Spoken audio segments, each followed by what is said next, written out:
So here is an in-depth track guide for Teamsport in London Docklands. So going across the start-finish line, we're kind of not going fully to the outside, but really throwing it in. When I went, it was quite slippy, so I do a lot of that sort of four-wheel drifting, as you saw there, around a lot of the corners to try and get the car to turn. Around here, just try and smooth it out as much as you can, and then here, really chuck it in to get the kart to rotate, and then kind of keep it flat, and then you try and get as close as you can to that barrier. As if you go offline, it has a lot less grip. And then now, going on to probably the quickest part of the circuit, I think.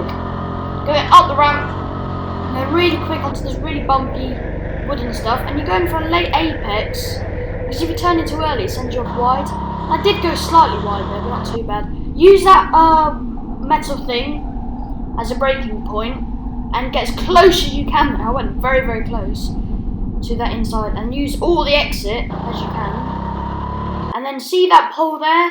That's your braking point, and brake there, or just after it. And really use the brakes to try and get the kart to turn around. And here I kind of messed up as I clogged the barrier, lost a bit of speed. And then follow that sort of line in the track to kind of keep you online. And then yeah, that's a lap. So now we're going to do some do's and don'ts around this track. So here we are, coming up towards Roaring, a much slower cadet car. We send it down the inside, but as you can see we go quite wide, and he gets the switchback on us, even in a slower car, and that just shows you need to be really careful that you don't run too wide coming off that hairpin, otherwise people can sneak underneath you, just like that. And now we're following another driver, and we're going to try and do what Rory did basically to us. He goes slightly wide, and I get a slightly better run, but he lets me pass, so I send it up the inside. But that sort of shows how you would do it. In an actual race, you need to make sure you're fully, like 50% alongside going to that hairpin, otherwise it's not really going to end well. And I go quite wide there actually. On to the next thing. So now we're going to follow the same driver and see how we are gaining on him and how he's made some mistakes. As you can already see, I'm being a lot smoother than him in front of us. But even around there I'm gaining time, but he's throwing the steering a bit too much. You can see that I gained quite a lot again, just trying to be as smooth as I can really. He chucked it in a bit too much, or maybe hit the brake a bit too hard. And he does it again, kind of hitting the brakes slightly too hard. And I get a much better run out of here again. And try and tuck into the slipstream, which actually does work around here. And trying to just figure out where he's going. And I thought about a switch back there, but it's a little bit too far back. So going into this long hairpin once again. As you can see, he's going for a much tighter line, and that's compromising him on the exit. But he seems to be dropping us a bit down the straight, which is a bit lighter than us. But going through here once again. I thought about going for a move, as you saw. I tried to get up the inside, but again, a bit too far back. And he loses a lot of time there.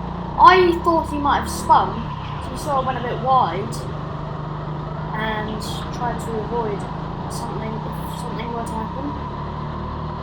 Again, didn't get the best of it out of there, but I am gaining. See, he runs wide and I also run wide, but I lose a lot less momentum. And I get a lovely switchback on him, send it up the inside.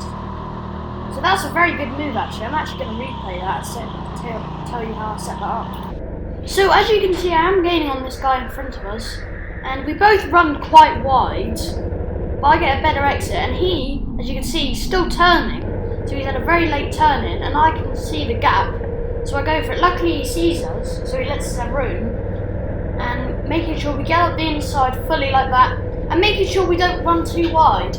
Otherwise he could possibly get the switchback on us. And that's a very good move, and that's probably one that you might use in the race. And that's pretty much everything you need to know to really get quite quick around this track. If there's anything else you want to know, just please tell me and I'll add it in here somewhere. And I'll just leave you with my fastest lap.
road, running